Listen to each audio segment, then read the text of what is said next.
Hello, beautiful souls. So we're going to have some background illumination and fading and all of that as the sun begins to go further and further down. So everyone, just place your hand on your heart and take a nice deep breath. And just let it out with a little sound. It can be a whee, or it can be a ha, or it can be whatever needs to be emanated right now. Hi, Jen. Hey, Lorene.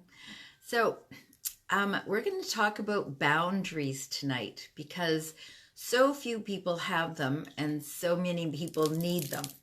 And so right now what I'm doing is I've got this tight little bundle of sage, and so I'm squeezing it to open it up so that I can get it to light. So we're going to start by smudging. So just draw your essence down into your body from wherever it's been so far today, and just allow yourself to be open and available for all that the universe has for you. So boundaries, and the reason that they're important. You know, when you're driving, there's like lines on the road, right? So that you stay within those boundaries. And I've always said that the reason they teach children to color in the lines is so they can drive in the lines. It's entrained in our bodies. So if you see your kid wildly scribbling all over the place, first of all, know that there's lots of creativity happening there. But also, you know, be mindful that when you curtail that, that child learns that, you know, they can go outside the lines, but there's a time and a space for inside the lines, for being in the boundaries. The reason that most of us don't know what a boundary is because we're not very good at setting them. We let people say, oh, can you do this for me? And you really don't want to, but you don't want to hurt their feelings. You don't want to let them down. You don't want them to think you're not nice. So you go ahead, and in spite of this little inkling over here that says, no, we do something like, well, they asked me to. So someone asking you to do something doesn't automatically mean that you've got to do it. Now, I know that might be a profound idea for a lot of us, and thank you for those watching on the replay. Hey, Michelle. So we are not experienced, and women in particular, with setting boundaries. We've learned through training by our grandmas and our mothers and our aunties that this is what women do. And the boys, on the same hand, learned the things that this is what boys do. But when we're grown up, we get to make our own decisions. I love that about being a grown-up. And I'm just going to do a little aside here for a moment and just talk to you about the way that I see us as beings. I see that there are three parts of us in what I'm talking about right now. And there is the adult, the grown-up, and the child. So, hey, Virginia, nice to see you. So the adult is the one who goes out, makes the money, and does the work and does all that. The child is the one who has the desires, but I want to go and do this. I want to have this dinner. I want to go to a party. And so the child then talks to the grown-up who's in the middle and takes the ideas and the aspirations and the desires that the child has, takes them to the adult and says, the kid wants to go to Disneyland. I call it Disneyland, to Disneyland. And the adult says, well, we don't have any money for that.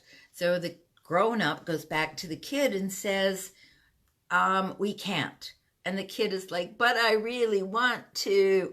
And so the grown-up goes back to the adult and says, hey, can we work it out? And in my world, and you can adopt this in your world, in my world, the adult does whatever it takes to have that child have its desires fulfilled. Now, there's times and places for boundaries for, no, we can't do a trip to Disneyland and to Spain to walk the Campanile. We can't do that and do this other thing. We can do one of them, but we can't do all three. That's a boundary. That's a boundary for the child, who then gets to make a decision about which one, which is wildly empowering for that child to have that experience. So the child has a desire. It takes that desire through the adult through the grown-up to the adult, and the adult fulfills the desire of the child. The child in us, in all of us, can't fulfill that for itself. It needs to ask for help.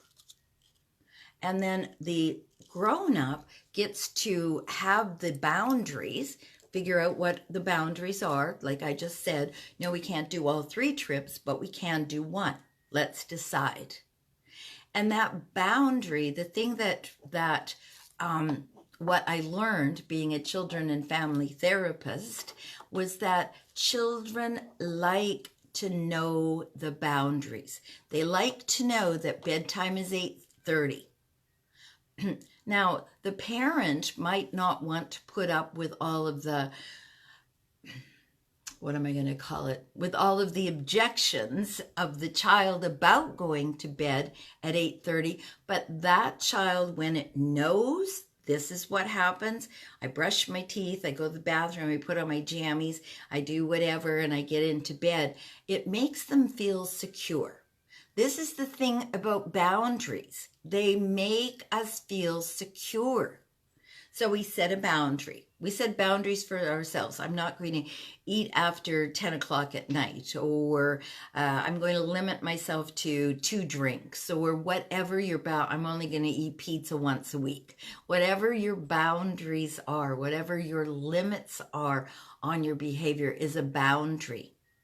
Then the next step is, do you actually respect your own boundaries? And what I mean by that is that you say you're only going to eat pizza once a week, and then you just don't feel like cooking, and so it's like pizza.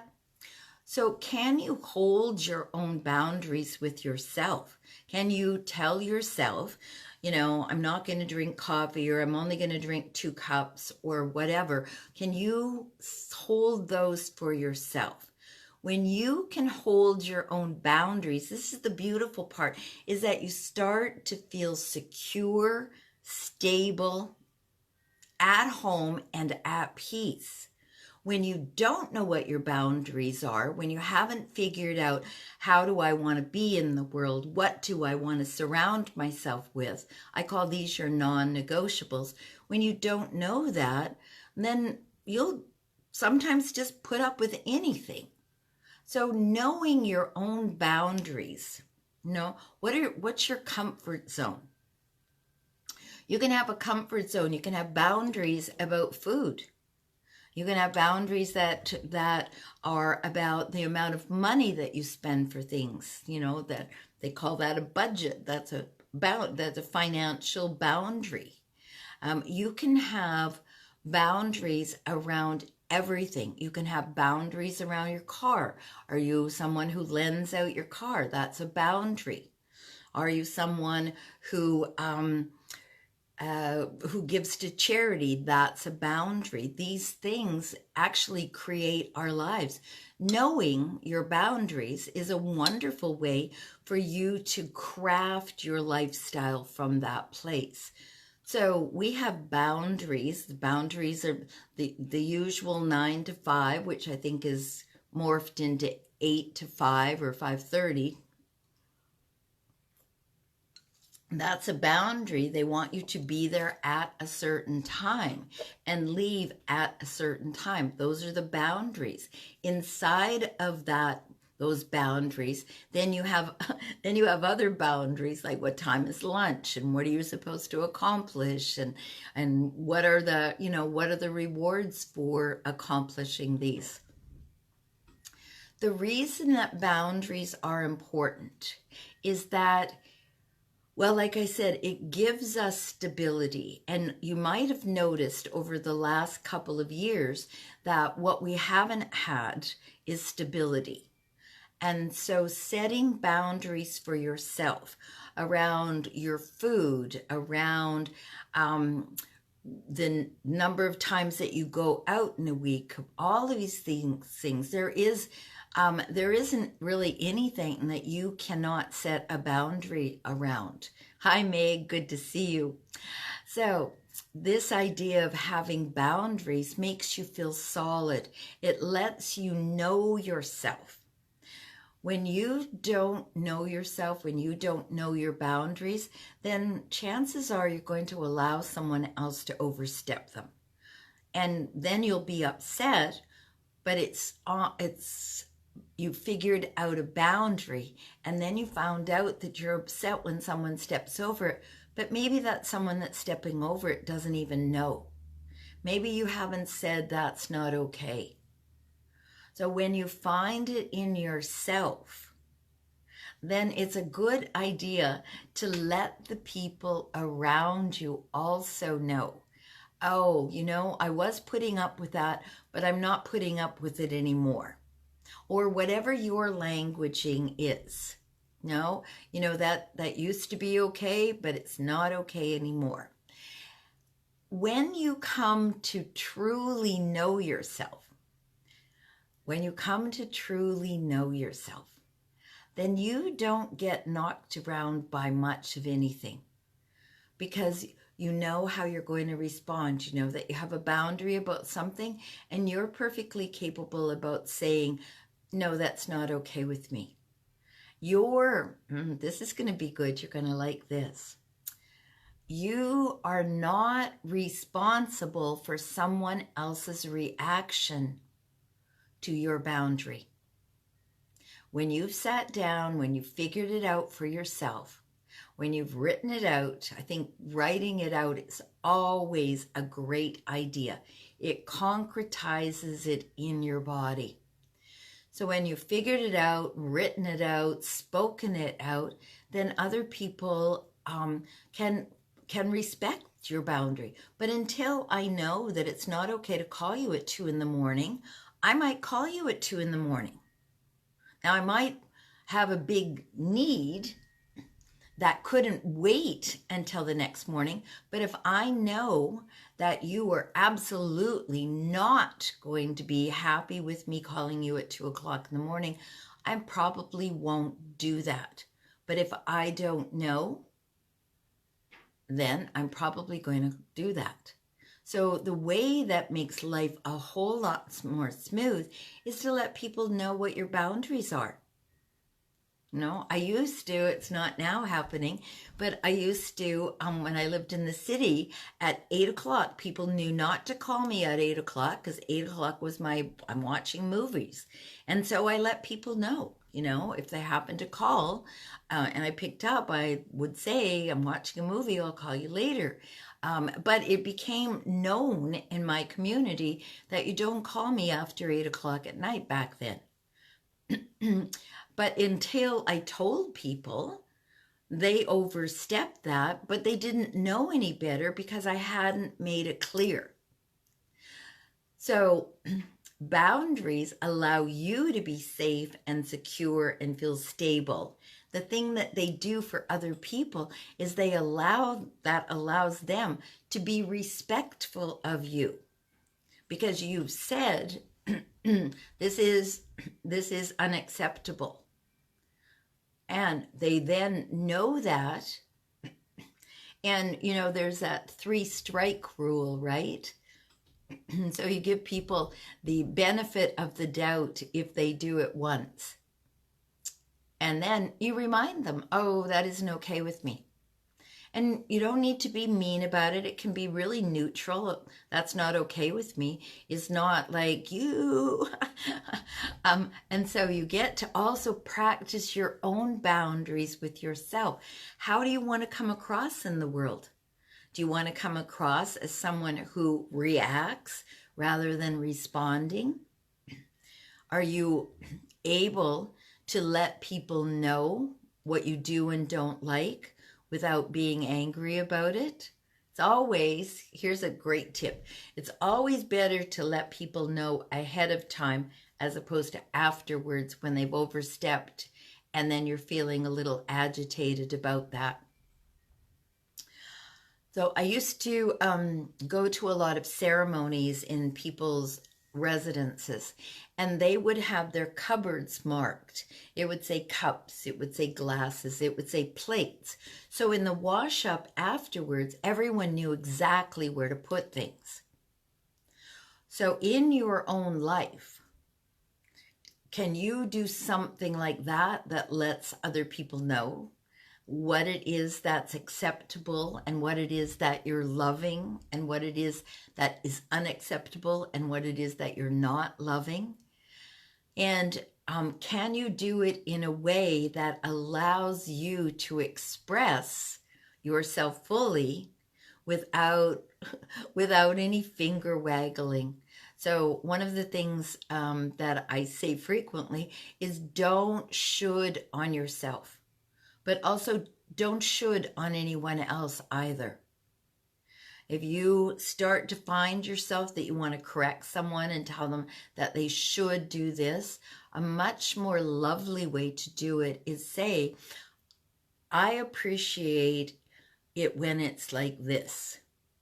Then they know that. You haven't said, you messed up. I really don't like it like that. I wish you hadn't done that. None of that. I appreciate it when it's done like this. Then that person understands how they're going to get your appreciation. And after the first or second or third time that you tell them, you know that they are overstepping your boundaries, and you get to have a conversation about that. Beautiful way to do this is to say, I'm challenged by this happening. How is it that we can overcome that? So setting a boundary is really very courteous. Like I have a little thing that when you come in the door of my house, first of all, it says just love everybody. And then you look a little further to the left and it says, please remove your shoes. I don't let people wear their shoes in my house. I've never let people wear their shoes in my house. So they know that that's my boundary. And when they come, I just say, would you mind taking off your shoes? And so far, no one has said, no, I'm not going to. But when you let people know and you let them know ahead of time and you let them know in a way that's non-accusatory, it's just a simple fact. I think so often, hey Trina, good to see you. So often we do this thing that we think we need to get all emotional when we're expressing ourselves about something, a preference. But when you deliver it that says, please remove your shoes. And I figured, the sign's right there. I don't have to say it as often. It's beautiful. And everyone notices.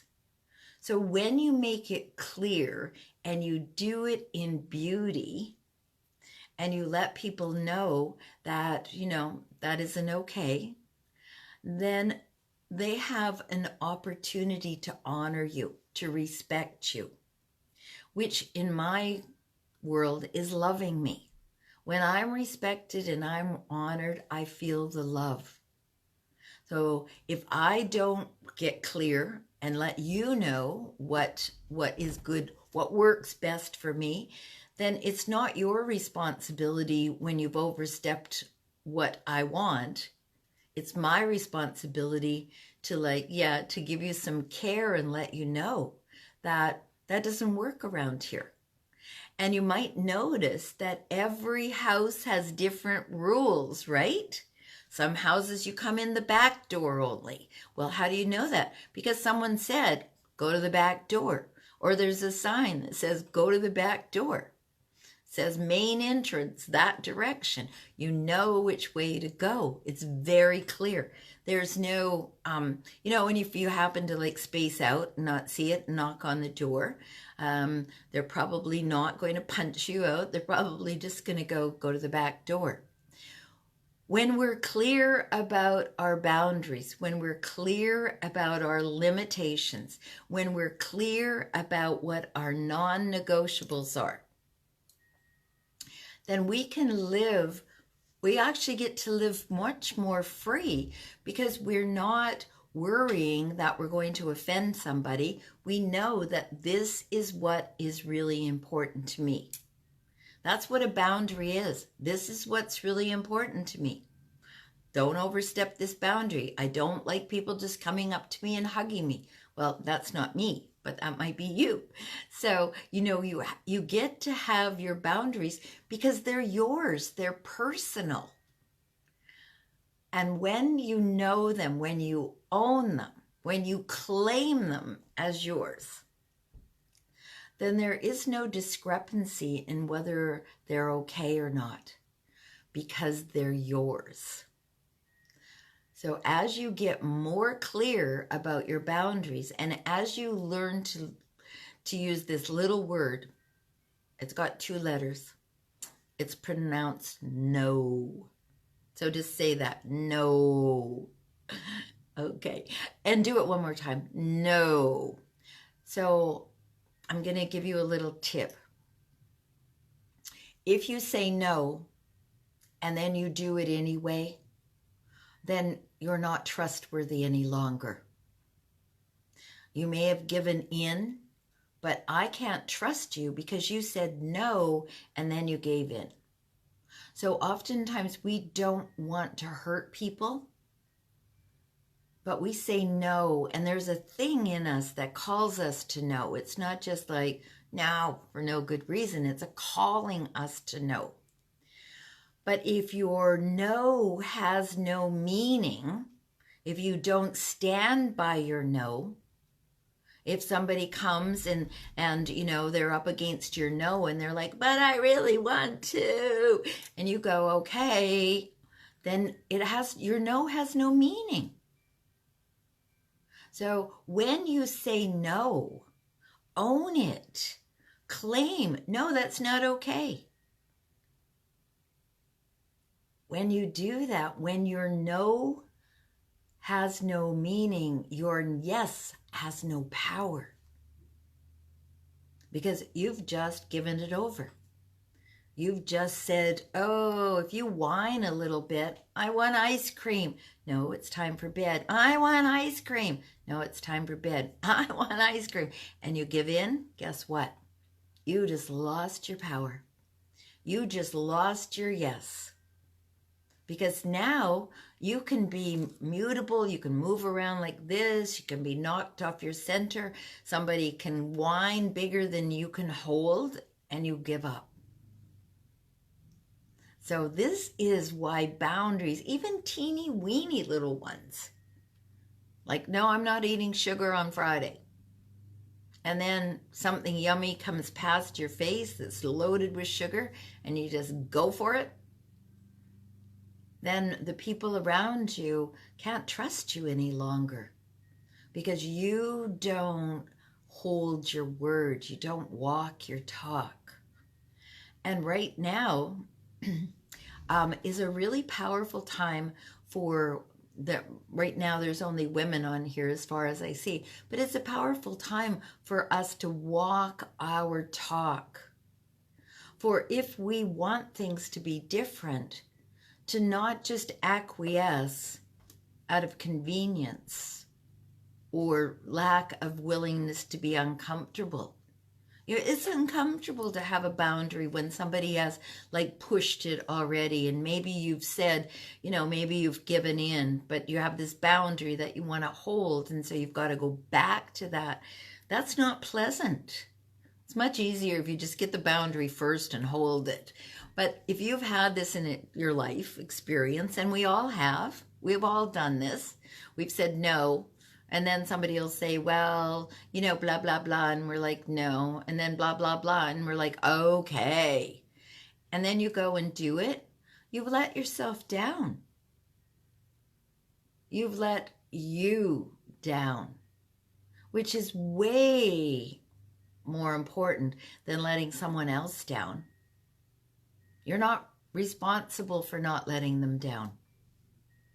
And this is a big deal. I remember, you know, hearing that you're not responsible for someone else's feelings in the beginning. That's how they talked about it. They didn't say you're not responsible for someone else's reaction. They said you're not responsible for their feelings. Now, that didn't really bode very well with me because I like to be considerate and kind and all that.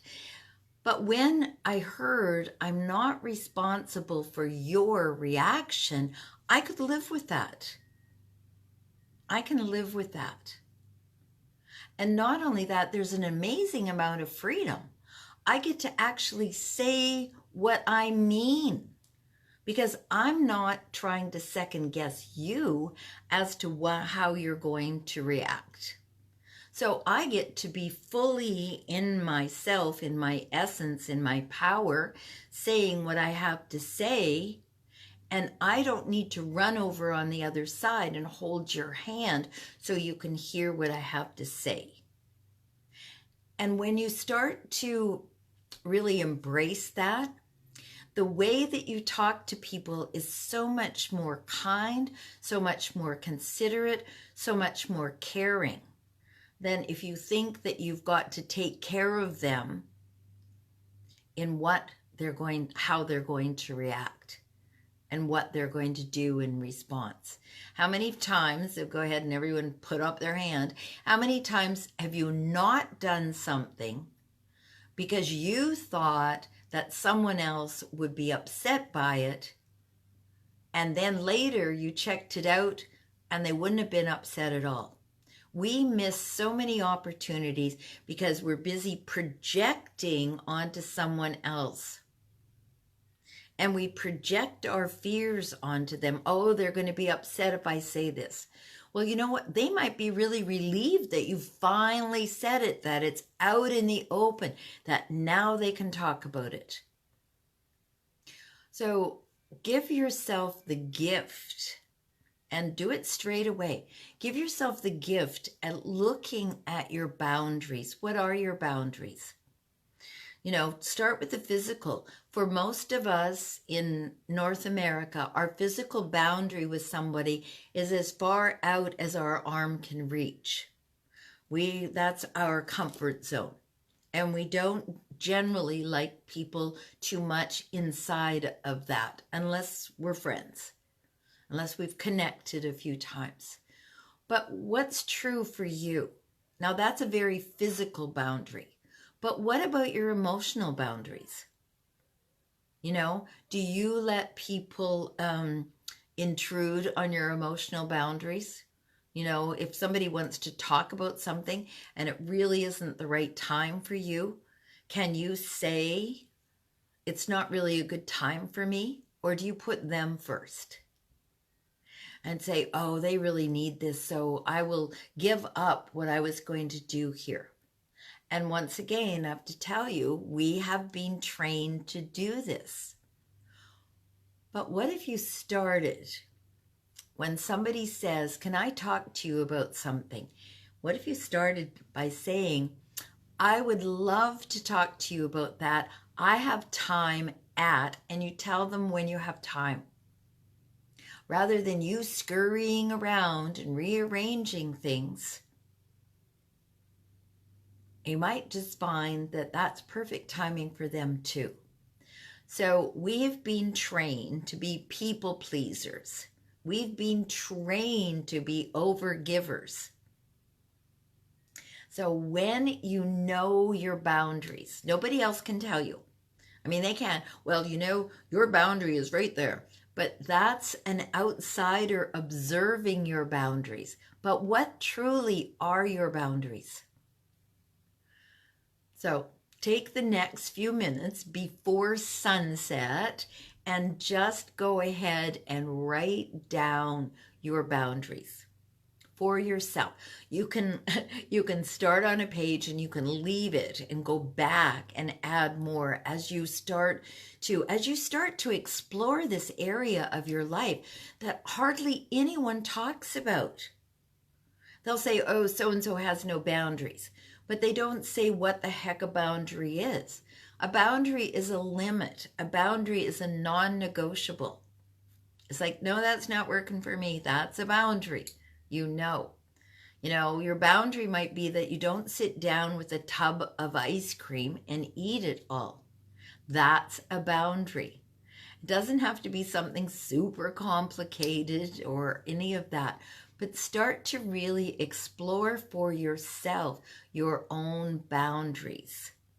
And then share that.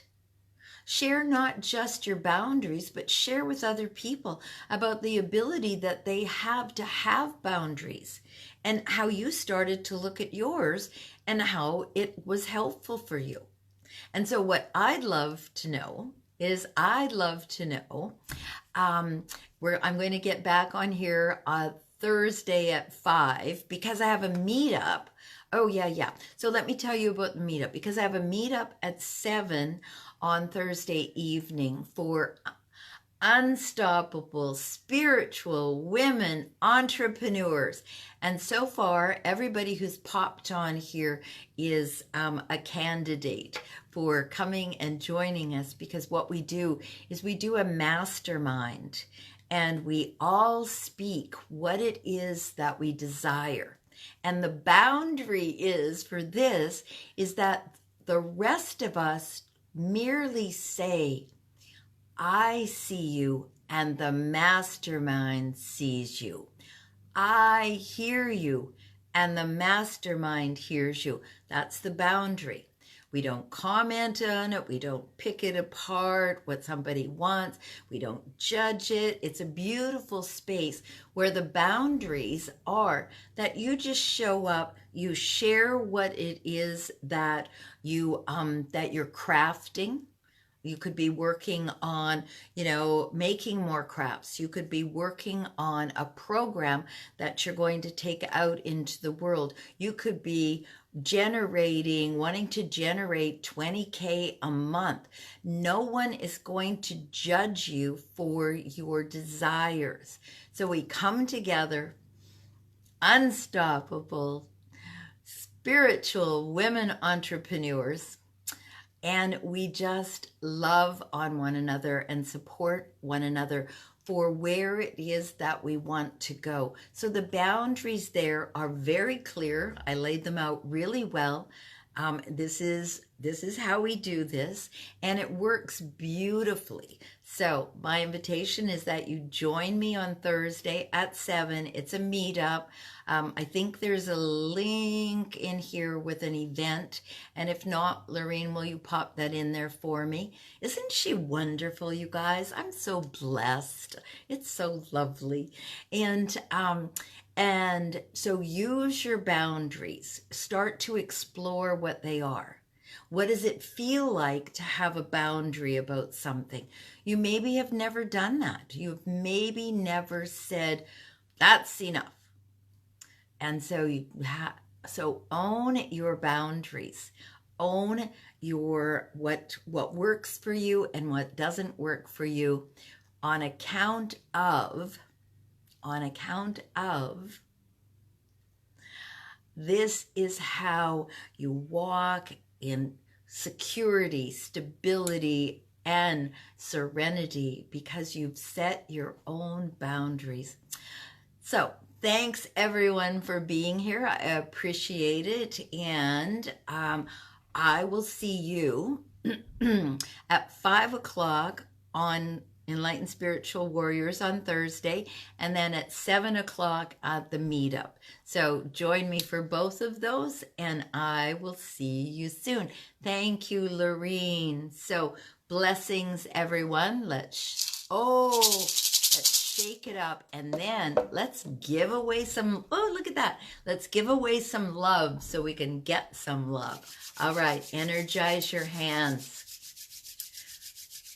Place your hands on your heart. Look at all that love. And here we go. I open freely to give, accept, and embrace all that the universe has for me. And let's do it one more time. I open freely to give, accept, and embrace all that the universe has for me. Namaste, aho, bliss, and in case no one has told you so far today, you are amazing. And I will see you, I'll see you on Thursday again. So blessings, my beautiful warriors. Thank you for being here. Thank you for gracing me with your presence. Bye-bye.